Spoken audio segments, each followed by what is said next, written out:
سب سے پہلی بات یہ ہے کہ اگر عوامی سطح پہ دیکھا جائے تو اس نے ہماری قوم کا جو سر ہے وہ فخر سے بلند کر دیا. آج ایک پاکستانی جو ہے وہ پوری دنیا میں کہیں بھی ہو تو وہ اس بات پہ فخر کرتا ہے کہ اس کا تعلق ایک ایٹمی طاقت سے ہے. دوسری بات یہ کہ جو ہماری سفارتکاری ہے اس پہ بھی اس نے بہت گہرے اثرات مرتب کیے. ہمارے جو سفارتکار وہ دنیا کے کسی بھی طاقت سے ڈیل کر رہے ہوں اور کسی بھی معاملے پہ وہ فورن پالیسی کے حوالے سے دوسرے ممالک سے ملٹی لیٹرل یا بائی لیٹرل لیول پہ نیگوشیٹ کر رہے ہوں تو ان کو ایک مزید اعتماد حاصل ہوا کہ وہ ایک ایٹمی طاقت کے سفارتکار ہیں اور وہ پریشر کو اس طرح سے ہینڈل کرتے ہیں تو ان میں بھی مزید اعتماد آیا. تیسری بات ہماری روایتی سلامتی جس کو کہتے ہیں ٹریڈیشنل سیکیورٹی, اس کے کانٹیکس میں دیکھا جائے تو ہم نے ایک کریڈیبل منیمم ڈیٹرنس کی کو اچیو کیا, یعنی کہ جس کے ذریعے بھارت کے لیے روایتی جنگ پاکستان پر یا ایٹمی ہتھیاروں کا استعمال پاکستان کے لیے تقریباً ناممکن بنا دیا گیا. لیکن ساتھ ہی ساتھ جو کوئکلی میں یہ بتاتا چلوں آپ کے ناظرین کو کہ ایک تو روایتی سلامتی ہے لیکن جو غیر روایتی سلامتی ہے جس کو نان ٹریڈیشنل سیکیورٹی کہتے ہیں اس کے حوالے سے بھی بہت کم لوگ یہ جانتے ہیں کہ پاکستان کے ایٹمی پروگرام کا بہت اہم رول ہے 4 شعبوں میں. آپ جانتے ہیں کہ پاکستان میں توانائی کا بہت بڑا ایک چیلنج رہا ہے اور چونکہ ڈیمانڈ بڑھتی جا رہی ہے آبادی کے ساتھ بھی اور معیار زندگی میں جو تبدیلیاں آ رہی ہیں اس کی وجہ سے, تو آج کے دن اس وقت تقریباً 3256 میگا واٹ جو بجلی ہے وہ ہمارے جو سویلین نیوکلیئر ریئیکٹرز ہیں ان کے ذریعے سے نیشنل گریڈ میں شامل کی جا رہی ہے. بہت کم لوگ یہ جانتے ہیں, لوگ سمجھتے ہیں کہ بجلی جو ہے پانی سے یا گیس سے یا تھرمل سے کرتے ہیں, اور اس کے ساتھ ہی ساتھ آپ دیکھیں کہ صحت کے شعبے میں بھی اور خوراک کے شعبے میں بھی بڑا امپورٹنٹ رول ہے اس کا. ڈاکٹر صاحب اگر اس وقت کے حوالے سے خاص طور پہ بات کی جائے, میں نے ذکر کیا کہ اتنی مرتبہ متعدد مرتبہ کالز کی گئیں پریزیڈنٹ آف یونائٹڈ اسٹیٹس کی جانب سے, وزیر اعظم نواز شریف کو بار بار کالز کی گئیں کہ آپ رک جائیں, ہم آپ کو جو ریکوائرڈ ہے جو چیزیں کنڈیشنز ہیں وہ ریکوائرڈ ہے. کتنا پریشر اس وقت کے لحاظ سے تھا پاکستان کے اوپر, اور پاکستان نے اپنی سفارتکاری سے ہی اپنی بولڈنس سے ہی اور دوسرے معاملات کو دیکھتے ہوئے کس طرح اس کو ٹیکل کیا؟ دیکھیں ایک چیز تو ہمیں کلیئر ہونی چاہیے کہ پاکستان جو ہے وہ دنیا کا 5واں 6واں بڑا ملک ہے, اور نیوکلیئر پروگرام جو پاکستان کا ہے وہ 98 میں بہت پریشر ہے جس طرح آپ نے شروع میں فرمایا, مگر جب سے ہمارے پروگرام کی بھنک پڑی ہے امریکنز کو 1972 سے اور خاص طور پہ 74 آنورڈ, انہوں نے ڈپلومیٹیکلی بھی اور پریکٹیکلی ہمارے پہ بہت پریشر ڈالا. اگر آپ دیکھیں کہ 76 79 سمنٹن گلین امینڈمنٹس میں ہمیں بالکل کرش کر دیا گیا اکنامکلی, اس کے بعد پریسولر امینڈمنٹ کے تھرو, اور پھر 98 میں آپ نے جس طرح کہا جس وقت نواز شریف صاحب یہ فیصلہ کر رہے تھے اس وقت بھی ہمارے پہ سینکشنز تھیں نیوکلیئر ریلیٹڈ, اور ہمارے پہ بہت پریشر تھا اور اکنامکلی ہم کافی برے حالات میں پھنس چکے تھے, اور بڑا لکھا ہوا نظر آ رہا تھا کہ کیا ہم نے اکنامک پراسپیرٹی یا کچھ عرصے کی جو ایک ایڈ ہے اس پہ رہنا ہے, یا ہم نے اپنے دفاع کو سسٹینیبل سیلف ساورن ڈیفنس کی طرف جانا ہے. تو میرا خیال ہے کہ اس وقت پرائم منسٹر صاحب, ان کی ٹیم, یا اس وقت کے جو بھی ایک ڈسکورس تھا اس میں یہ کنسنسس ملک میں آیا کہ نہیں ہمیں اپنے ساورن دفاع کی طرف جانا ہے, نہ کہ صرف چند سالوں کے لیے اس طرح کے اکنامک ایڈ پیکج لینا ہے. ٹھیک ہے. اور اس کے بعد ہم نے دیکھا کہ جس طرح بھی آپ نے ان کے ڈیفنس منسٹر کا کہا, پاکستان کے پاس 83 سے نیوکلیئر ڈیٹرنٹ کیپیبلٹی آ چکی تھی جب ہم نے کولڈ ٹیسٹ کر لیا, مگر اس کے بعد 11 مئی کے بعد کی ڈیولپمنٹ ہے, خاص طور پہ جو 18 مئی میں کی سٹیٹمنٹ آتی ہے اڈوانی کی, اس سے یہ سمجھ آنے لگ پڑا کہ انڈیا مس کیلکولیٹ کر رہا ہے. وہ ہماری جو 1983 کا کولڈ ٹیسٹ ہے, حالانکہ ہمارا یورینیم بیسڈ تھا, پوری دنیا کو معلوم تھا کہ ہمارے پاس ویپن ہے یا ویپن کی کیپیبلٹی ہے, دو کہ نان ٹیسٹڈ ہے, اور یورینیم کی ٹیسٹنگ کی ضرورت نہیں ہوتی. جو ہیروشیما پہ یوز ہوا تھا وہ بھی نان ٹیسٹڈ تھا. تو اس کے باوجود ایک سگنلنگ ہوتی جو محمد علی صاحب نے پہلے کہا کہ ڈیٹرنس کے لیے, تو وہ کمپرومائز ہوگی جب اڈوانی نے کہا کہ ساؤتھ ایشیا کی اسٹریٹجک انوائرمنٹ چینج ہو گئی ہے اور آپ اپنی کشمیر پہ پالیسی ریوائز کریں. تو اس کے بعد آپ کے لیے ٹیسٹ ناگزیر ہو گیا تھا. اور اگر آپ ریکال کریں اس وقت کے فارن منسٹر گورج بھی اپنی بک میں ذکر کیا, باقی جگہوں پہ بھی ہوا, دو کہ اس کے ڈفرینٹ بھی ہیں, ایون ٹیسٹنگ سائٹ کو بھی ٹارگٹ کرنے کی کوشش کی گئی تاکہ پاکستان جو ہے نیوکلیر ویپن کیپیبلٹی ہو مگر اس کی ٹیسٹنگ نہ ہو سکے. تو وہ جو 27 اور 28 کی اگر رات کی ڈیولپمنٹس ہیں ان کو دیکھیں تو ہائی الرٹ تھا. اس میں انڈین ہائی کمشنر کو بلایا گیا اور گورنمنٹ آف پاکستان کی طرف سے نیچرلی فارن منسٹر کہہ رہا تو پرائم منسٹر کی ڈائریکشن پہ اس نے کہا ہوگا کہ بڑا کلیئر تھریٹ دیا گیا کہ اگر کوئی بھی آپ نے مس ایڈونچر کیا تو اس کو ہم ملٹرلی بہت اسٹرانگلی رسپونڈ کریں گے. اور یہ جو تھریٹ تھا اس کے بعد آف کورس 28 مئی کو ٹیسٹ ہو گیا اور پاکستان نیوکلیر ویپن اسٹیٹ بن گیا. مگر اس کے ساتھ جو چیز ڈیولپ ہوئی جو آج تک انڈیا نہیں بھول سکتا, انڈیا کو اس دن کے بعد اس کا یہ جو خواب تھا کہ وہ ساؤتھ ایشیا میں گریٹ پاور ہے کیونکہ اس کا سائز بڑا ہے, اس کی ملٹری نمبر بڑا ہے, اس کی اکانومی بڑی ہے, کہ اس کی بیس پہ وہ جو ایک گریٹ پاور ہے یا بڑی کنٹری ہے جو اسٹریٹجک چیس بورڈ پہ ہے وہ اس کا کمپرومائز ہو گیا. وہاں اس دن سے لے کے آج تک اور آگے تک ٹھیک ہے انڈینز کا جو گریٹ پاور کا خواب ہے وہ شرمندہ تعبیر ہوگا کیونکہ آپ ملٹرلی ایکول ہو گئے, آپ نے اسٹریٹجک آپ نے بیلنس کر لیا بیسیکلی. اس میں بڑی فیمس اسٹیٹمنٹ ہے جس دن ٹیسٹ ہوئے اس دن پرائم منسٹر نواز شریف کی بڑی زوم اینی شارٹ سی ایک اسٹیٹمنٹ تھی کہ we had paid them back. جو یہ کہنا تھا یہ اس کا مطلب یہ ہے کہ وہ جو آپ اپنی سپریورٹی کلیم کر رہے ہیں 1971 سے وہ آپ کی پیڈ بیک ہوگی. اب ایکولیبریم آ گیا اور وہی ہم نے کریج شو کی 27 کو جب ہم نے ان کے ساتھ ایئر کمبیٹ میں اور گئے. یقیناً آپ کو وہ جملہ بھی فرسٹ یاد ہوگا جب اٹل بہاری واجپئی جو ہے وہ پاکستان میں آئے اور اس وقت جب خطاب کیا وزیر اعظم نواز شریف, انہوں نے پہلا جملہ کیا بولا, انہوں نے کہا کہ آپ کا شکریہ, آپ نے ہمیں ایٹمی قوت بنا دیا. ہاں وہ بھی ہے. اور اس میں واجپئی صاحب نے بڑا کلیئرلی لاہور میں مینار پاکستان پہ جب وہ آئے تو یہ ایک سگنلنگ تھی کہ 1947 کے بعد اگر آپ دیکھیں نا کھند بھارت کے ڈسکورس میں بھارت نے کبھی ہمیں ایکسیپٹ نہیں کیا. ایگزیکٹلی. اور وہ بھی بی جے پی کی حکومت بی جے پی کی پارٹی کا پرائم منسٹر جو کہ ایک ویژنری پرائم منسٹر تھا, وہ آ کے اگر منار پاکستان کے اوپر آ کے آپ کے ساتھ بات کر رہا ہے اور تقریر کر رہا ہے اور میمورینڈم آف انڈرسٹینڈنگ سائن کر رہا ہے تو یہ ڈکلریشن تھی کہ انہوں نے پاکستان کو اس دن ریلائز کیا یا ایکسیپٹ کر لیا پریکٹیکلی. بالکل ٹھیک ہے جی. اس وقت ہمیں ٹیلی فون لائن پہ جوائن کیا ہے راجہ ظفر الحق صاحب نے, پاکستان مسلم لیگ نواز کے سینئر رہنما, ان سے بات کرتے ہیں. جی بہت بہت شکریہ راجہ ظفر الحق صاحب, آپ نے ہمیں وقت دیا ہے. فرمائیے گا, ہم بات کر رہے ہیں اس فیصلے کے حوالے سے جس کی ٹائمنگ بھی بڑی امپورٹنٹ تھی, جو بڑا بولڈ ڈیسیژن تھا, جس کے پیچھے قوم کی پوری بیکنگ اپ تھی.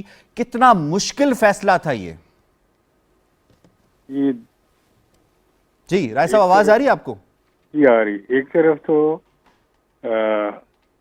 بڑی طاقتوں کی طرف سے ہمارا رابطہ میں منقطع ہو گیا ہے. جی ہیلو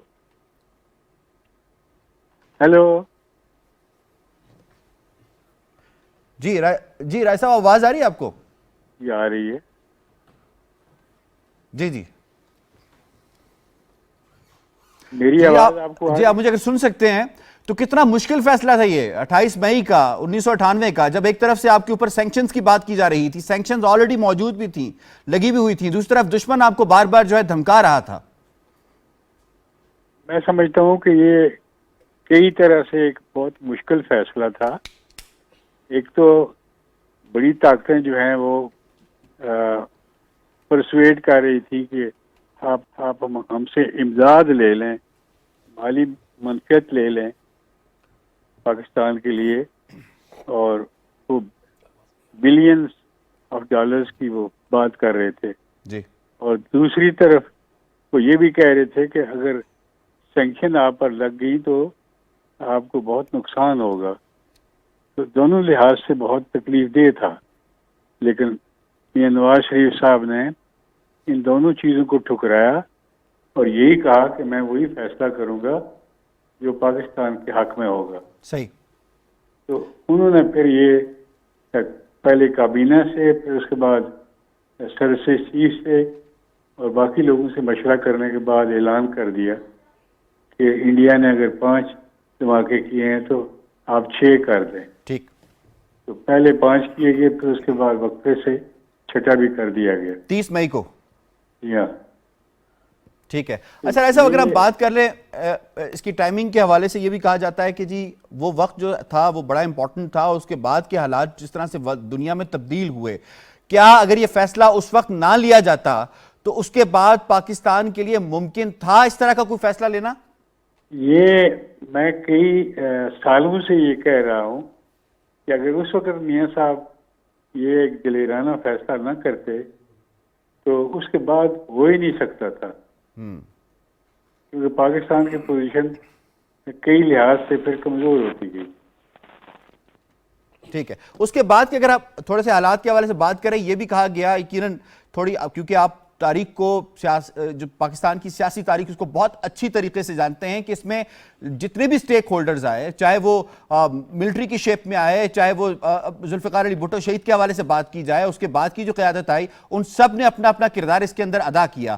یہ کہا گیا کہ گھاس کھا لیں گے لیکن ایٹم بم ضرور بنائیں گے، لیکن اس کے بعد یقیناً قوم کے لیے اتنی مشکلات پیدا نہیں ہوئی جتنی کہ اینٹیسپیٹ کی جا رہی تھی، کیونکہ ایک فریم ورک موجود تھا، ایک کنٹیجنسی پلان موجود تھا آپ کے پاس. اصل میں ابتدا جو ہے وہ تو بلا شبہ شہید ذوالفقار علی بھٹو صاحب نے کی، اور ڈاکٹر قدیر صاحب کو انہوں نے انگیج کیا، اور ان کو تمام سہولتیں دینے کا بھی اس معاملے میں جو کچھ بھی ان کا پروگرام تھا اسے پورا کرنے میں ہر لحاظ سے ان کو پروٹیکشن بھی دی اور اس کے لیے سہولتیں بھی فراہم کی. اور انہوں نے بھی بغیر کسی بیرونی طاقت کی امداد کے، کیونکہ اکثر آپ دیکھتے ہیں کہ جتنے ممالک کے پاس ایٹمی پروگرام تھے یا ہیں، انہوں نے کسی دوسری ایٹمی طاقت سے وہ لی، ٹیکنالوجی بھی لی اور مدد بھی لی، لیکن انہوں نے کوئی کسی اور ملک سے کوئی مدد نہیں لی. اور ڈاکٹر صاحب نے ایک ایسی ٹیم بنائی جس نے پھر اپنا کام خود اپنے وسائل سے کھڑے ہو کر پورا کیا. ٹھیک ہے. ظفر الحق صاحب اگر آپ بات کر لیں آج کے حالات کے حوالے سے، آج ہمیں پاکستان کو اکنامکلی ناقابل تسخیر بنانا ہے، یعنی بار بار ہم آئی ایم ایف کی طرف جاتے ہیں، ورلڈ بینک کی طرف جاتے ہیں، کبھی ری شیڈیولنگ کی طرف جاتے ہیں، کبھی کہتے ہیں مزید لون دے دو.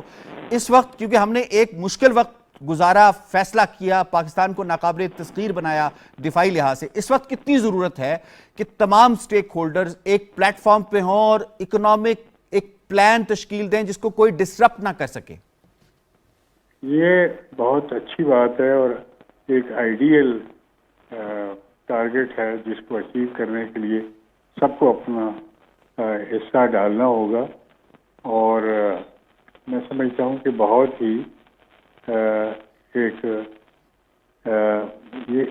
جس دن یہ دھماکے ہوئے اسی دن شام کو میاں نواز شریف صاحب نے وہ اپنی تقریر میں یہی کہا تھا کہ یہ تو مرحلہ طے ہو گیا ہے، لیکن اب ہمیں اقتصادی دھماکہ کرنا ہوگا، پاکستان کو اقتصادی طور پر اپنے پاؤں پر کھڑا کرنا ہوگا. تو یہ تو اسی وقت سے محسوس کیا جا رہا تھا. صحیح. جی ہاں. ٹھیک ہے. ظفر الحق صاحب بہت بہت شکریہ ہم سے بات کرنے کے لیے. آپ کی طرف میں آتا ہوں سید محمد علی صاحب. ٹائمنگ کے حوالے سے میں نے رائے صاحب سے حوالے سے بھی بات کی، اس کے بعد سے جو دنیا میں حالات بدلے، 9/11 ہوا، پھر دہشت گردی کا ایک نیریٹو قائم کیا گیا، پھر بالخصوص مسلمانوں کو ٹارگٹ کیا گیا، سارا وقت پہ فیصلہ کتنا اہم تھا اس وقت؟ آئی تھنک یہ بہت امپورٹنٹ بات ہے، کیونکہ جیسے ڈاکٹر جسپال نے بھی کہا کہ ہم نے یہ تصویراتی صلاحیت اس سے بہت پہلے حاصل کر لی تھی. لیکن اگر میں ایک چوٹی کے جو سائنسدان ہیں جو کہ اس پروگرام سے منسلک رہے ہیں ان کو میں کوٹ کر سکوں، ڈاکٹر سمر مبارکمند، انہوں نے ایک دفعہ ان سے پوچھا گیا کہ یہ جب ان کو بتایا گیا کہ انڈیا نے دھماکہ کر دیا ہے، تو جن صاحب نے ان کو بتایا تو انہوں نے ان کو مبارکباد دی کہ جی آپ کو بہت بہت مبارک ہو کہ انڈیا نے یہ دھماکہ کر دیا ہے. تو انہوں نے کہا آپ تو پاکستان کے ایٹمی سائنسدان ہیں، آپ مبارکباد کیوں دے رہے ہیں؟ انہوں نے کہا کیونکہ اب آپ کو موقع مل گیا ہے کہ آپ اس کا جواب دے سکیں. تو India has provided us an opportunity کہ we can respond in kind and give befitting response تاکہ قوم کی جو سلامتی ہے وہ بھی انشور ہو جائے. علاقے میں جیسے ڈاکٹر صاحب نے کہا کہ بھارت کا جو علاقائی بالادستی کا خواب ہے وہ بھی چکنا چور ہو جائے, اور ساتھ ہی ساتھ عالمی سطح پہ بھی پاکستان ایک کانفیڈنٹ اور رسپانسبل نیوکلیئر پاور کے طور پہ ہمنے آئے. کیونکہ یہ بات بتانا بہت ضروری ہے کہ تاریخ میں دیکھیں 1971 کا جو سانحہ تھا اس کے بعد پاکستان کی قوم کا مورال کافی ڈاؤن تھا, اور اس کے بعد ہماری جو قومی قیادت ہے اس نے یہ فیصلہ کیا کہ اب ہم نے یہ صلاحیت حاصل اس لیے کرنی ہے کہ ہم کسی بڑی طاقت پہ مکمل طور پہ انحصار نہیں کر سکتے اپنی قومی سلامتی کے حوالے سے. اور اس غیر متزلزل سیاسی سوچ اور تدبر کے نتیجے میں ہمارے سائنسدانوں نے دن رات انتھک محنت کر کے یہ صلاحیت حاصل کی. اور ابھی آپ نے ایک جو چھوٹی سی بات کی جو بہت امپورٹنٹ ہے اکانومی کے حوالے سے, اگر اس کی طرف میں آؤں, دیکھیں ایٹمی پروگرام کی کامیابی میں ہمارے لیے سبق کیا ہے؟ 3 چیزیں. ایک غیر متزلزل ارادہ آپ کی سیاسی قیادت کا کہ دنیا, نمبر 2 کہ دنیا کا جتنا پریشر ایٹمی پروگرام کے حوالے سے پاکستان پہ آیا ہے اتنا کسی اور حوالے سے نہیں آیا. اور چاہے یہ 17 کا گلین سمنگٹن ہو, چاہے پریسلر ہو, چاہے اس کے بعد چیزیں ہوں AQ خان کے حوالے سے ہوں, UN کی کوئی ریزولوشن ہو, جتنا پریشر ہم نے نیوکلیئر پروگرام کے حوالے سے لیا ہے یہ ہمارا اسٹریٹجک کیریکٹر شو کرتا ہے کہ ہماری قوم جب ہماری سیاسی قیادت جب ارادہ کر لے, ہماری قوم جب متحد ہو کے اپنے علم, شعور اور اپنی محنت کو متزلزل اور مسلسل انداز میں چلائے تو ہم کوئی بھی اہداف جو ہے وہ حاصل کر سکتے ہیں. تو یہی ایٹیچیوڈ اور اپروچ اگر ہم اپنے معاشی چیلنجز اور قوم کی سوشیو اکنامک ڈیولپمنٹ کی طرف اپنائیں تو کوئی وجہ نہیں کہ جس طرح پاکستان دنیا کی ایک بڑی ایٹمی طاقت ہے اسی طرح ہم ایک معاشی طاقت بھی بن سکیں. بالکل ٹھیک ہے. ڈاکٹر صاحب, اکثر بات کی جاتی ہے ہندوستان کی جانب ایک پروپیگنڈا کیا جاتا ہے کہ جی شاید سیف نہیں ہے, ہمارا پروگرام سیف نہیں ہے, اور کتنا سیف ہے یہ پروگرام ہمارے ناظرین کو بتائیے, اور انٹرنیشنلی اس پہ کتنی زیادہ اکنالجمنٹ آ چکی ہے, کتنا ایکسیپٹ ہو چکا ہے کہ ہمارا nuclear program is the most safest. دیکھیں جو کسی بھی نیوکلیئر پروگرام کو ہم انالائز کرتے ہیں نیوکلیئر سٹڈیز میں, ہم لیڈرشپ سے لے کے اینڈ تک, جو لوور اینڈ تک, اور جو آپ کی اسٹریٹجی ہے اس کو مد نظر رکھتے ہیں. اگر آپ لیڈرشپ سے سٹارٹ کرتے ہیں تو پاکستان کی لیڈرشپ میں مور سٹیبلٹی ہے. جو بھی پولیٹیکل پارٹی آپ لکھ رہے, ہمارے پروگرام میں کوئی اس میں جولٹ نظر نہیں آتا. اور انڈیا کے اگر آپ لیڈرشپ کو کمپیریزن کریں تو پوری دنیا اس کو ہندوتوا کا پیروکار اور ایک آپ کہہ سکتے ہیں کہ ریڈیکلائز ملیٹنٹ پرائم منسٹر کہتی ہے. یہ تو دوسرا آپ کا سسٹم ہے جو آپ کا سیفٹی سیکیورٹی اپریٹس ہے. اس میں ابھی تک جو ڈاکومنٹیشن ہے پاکستان کا کوئی بھی ایکسیڈنٹ, کوئی بھی انڈورٹنٹ موو اس میں ریکارڈڈ نہیں ہے. تو یہ کنفرم کرتی ہے, اور میں اس کے لیے ریفرنس یہ کر سکتا ہوں کہ ٹھیک ہے ملٹری پروگرام جو پاکستان کا ہے وہ تو بڑا سیکرٹ ہے, مگر ہمارا سیولین پروگرام بہت بڑا ہے. جس طرح آپ نے پہلے کہا 33, تو دیکھیں 1400 میگا واٹ اراؤنڈ ہم چشمہ سے لے رہے ہیں, اور 22+ میگا واٹ اب ہماری کیپیسٹی 2200 پلس کراچی سے ہے.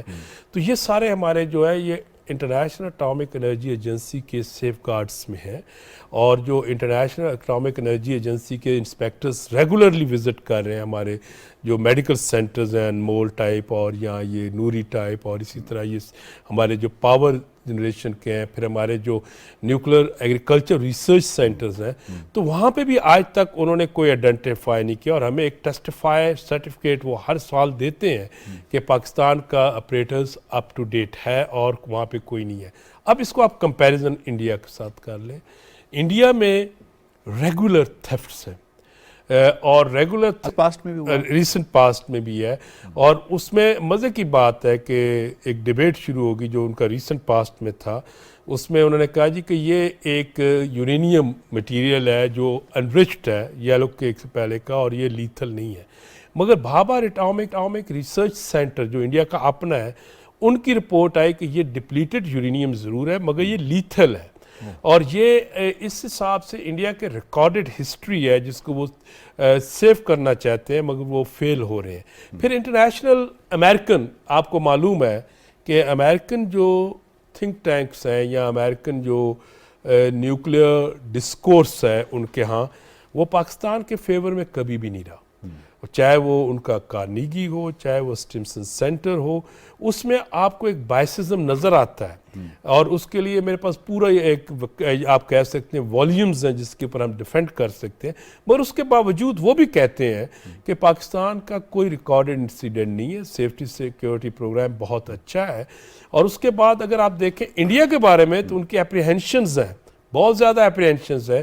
یہ 4 نیوکلیئر سیکیورٹی سمٹس ہوئی اور اس کے بعد ایک وہاں پہ کنسنسس ڈیولپ ہوا، اور 2016 سے لے کے 2020 تک جو nuclear reduction threat, nuclear threat کا جو رپورٹ آئی، اس میں گریجولی پاکستان کا گراف امپروو ہوا اور انڈیا کا ڈکلائن ہوا۔ اس وقت پاکستان کے بارے میں جب آپ وہاں پہ پڑھتے ہیں رپورٹنگ میں جو ڈیٹا بیسڈ ہے، اس میں پاکستان کو وہ بہتر پوزیشن پہ رکھ رہے ہیں اور انڈیا کو بہت پیچھے رکھ رہے ہیں۔ تو اس سے یہ کہنا کہ پاکستان کا سیولین کام ملٹری پروگرام سیف نہیں ہے، یہ تو ایک پھر فیکٹ بیس نہیں ہے۔ باقی آپ جو بھی کہہ دیں ہم کہہ، پھر تیسری چیز آ جاتی ہے، پاکستان نے نیوکلیئر ریگولیٹری اتھارٹی بنائی، پھر پاکستان نے 2004 میں ایکسپورٹ کنٹرول لا لے کے آیا in response to United Nation Security Council resolution 1540 جو مئی میں آئی تھی، اور ہمارا لا جو ہے سپٹمبر میں آ گیا 2014 میں، اور اس وقت سے آپریشنل ہے، اور اس لا کو کاپی کر کے پوری دنیا نے یونائٹڈ نیشن سے لے کے اپنے لاز بنائے، کیونکہ یونائٹڈ نیشن سیکورٹی کونسل تو پاکستان نے بیسیکلی بینچ مارک فرام کیا ہے۔ میں سید محمد علی صاحب آپ کی طرف آتا ہوں۔ دیکھیں ڈاکٹر صاحب نے بات کی کہ اس طرح ایک پروپیگنڈا بھی کیا جا رہا ہے، اور اس پروپیگنڈا کی جو مشینری ہے اور 5th جنریشن وارفیئر کے اندر ہمیں پتہ ہے کہ سوشل میڈیا جو ہے اس کو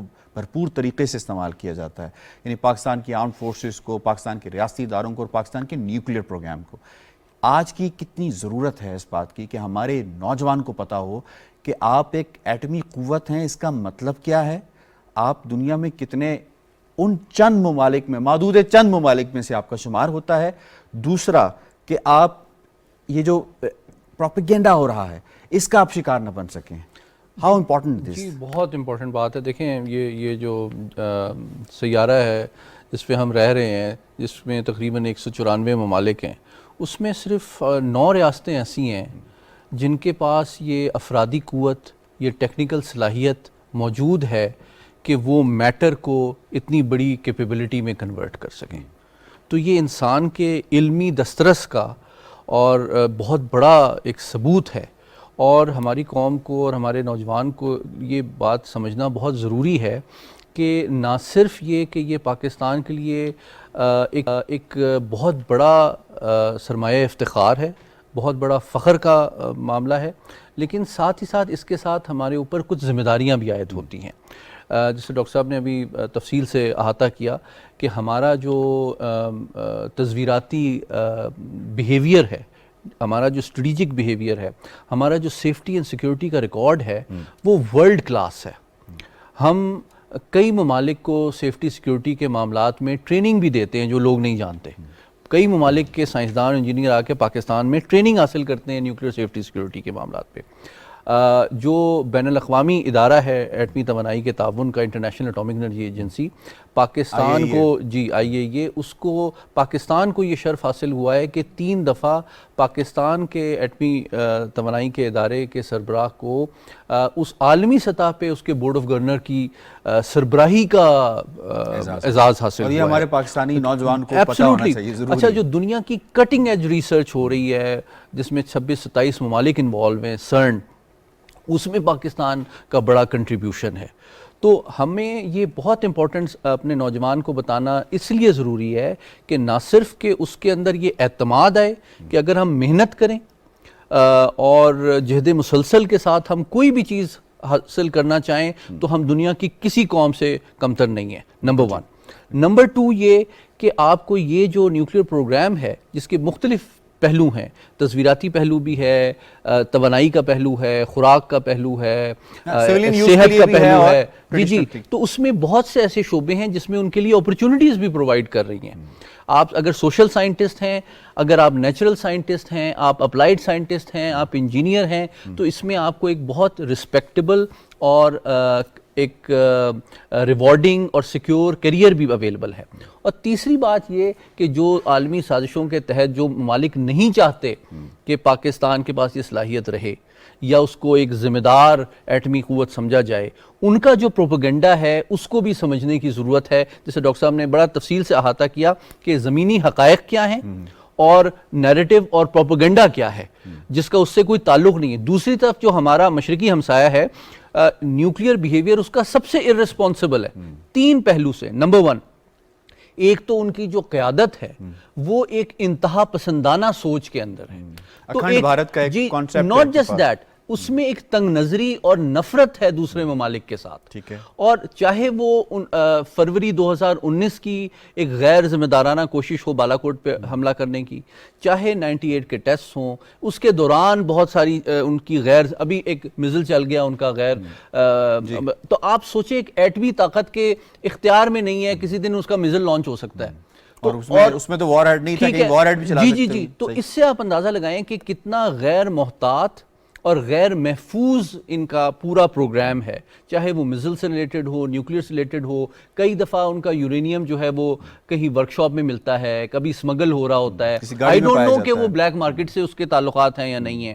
ٹھیک ہے, تو دنیا کے لیے بڑا ضروری ہے کہ جو اپنی کوتاہ نظری کے تحت اپنے شارٹ ٹرم آبجیکٹیوز کے لیے یا لمیٹڈ معاشی مفادات کے لیے بھارت کے ساتھ انتہائی حساس ایٹمی ٹیکنالوجی شیئر کر رہی ہے نیوکلیئر ڈیلز کے ذریعے, ان پہ یہ ذمہ داری عائد ہوتی ہے کہ جو بھارت کی انتہا پسندانہ سوچ ہے, اس کا غیر ذمہ دارانہ تصویراتی بیہیویئر ہے, غیر محفوظ پروگرام ہے, ان حقائق کو سامنے رکھ کے ان کے ساتھ جو ایٹمی شعبے میں اور میزل شعبے میں جو تعاون ہے اس پہ نظر ثانی کرے.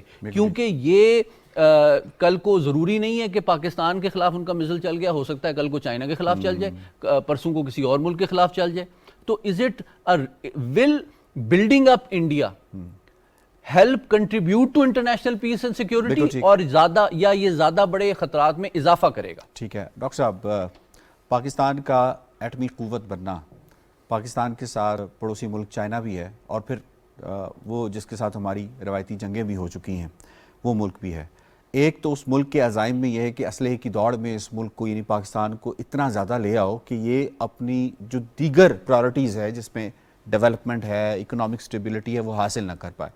پاکستان کا ایٹمی توانائی یا ایٹمی قوت حاصل کرنا کس حد تک یہ ڈیٹرنٹ ثابت ہوا ہے اس جو اس کے عزائم تھے کہ پاکستان کو کس طریقے سے بھی اس میں لے کر آیا جائے اور پاکستان کا سارا جو پیسہ ہے جو بھی وہ پاکستان ریونیو ارن کرتا ہے اس میں لگایا جائے. ایک تو یہ. دوسرا, جو ہمارے آؤٹ اسٹینڈنگ ایشوز ہیں, جب پاکستان نے ایٹمی قوت حاصل کر لی, انٹرنیشنلی دنیا کے اوپر کتنا پریشر بلڈ ہو رہا ہے کہ ان ایشوز کو اب ریزالو ہونا چاہیے, otherwise we both countries are nuclear power. دیکھیں, پہلی بات تو یہ آپ نے جو کہی اس کا میں And here it is. We are going bat first. Tiwari, talking about again your batting approach, obviously there were some close games, but where do you think you can do better as a batting lineup? I think first 6 overs, because we are not much score for 6 overs, so that's what the area we have to improve. Yeah. And talking about your spinners, you've got some decent spinners. How do you want to attack Pakistani batting lineup up front? I think they are batting really good. They adapt the condition. So first 10 overs they are batting sensible, and the last 10 overs they are batting really good. They push to doubles and singles as well. So that's their game plan. So I think we are bowlers doing really good today. How important will it to win this match? This is very important for us because we have lost 2 games, but the ODI series started next week. So this is really crucial game for us for the preparation for the ODI tournament. Any changes in the side? Yeah, we have 2 changes. Udeshika back in the side and Sachini back into the side. Yeah. All the best. Thank you. Thank you so much. Bisma, if you had won the toss, you have done the same thing? Yeah, I would have batted first. And talking about youngsters again, how crucial is it for the future Pakistan team that they're performing now? I think they have performed really well, and it's a good sign for Pakistan, and I hope they continue and keep performing for Pakistan. Talking about overall bowling performance, your seamers seem to be struggling a little bit. What different approach will be today? I think these pitches are very suitable for the spinners, and I think the fast bowlers have done pretty well, and it's just to bowl in the right areas and restrict them. Any changes in the side? Yes, we have 3 changes. Diana, Umaima, Kainat are in. Gul Firoza and Ayman and Fatma San are missing out today. All the best. Thank Thank you. you. The news from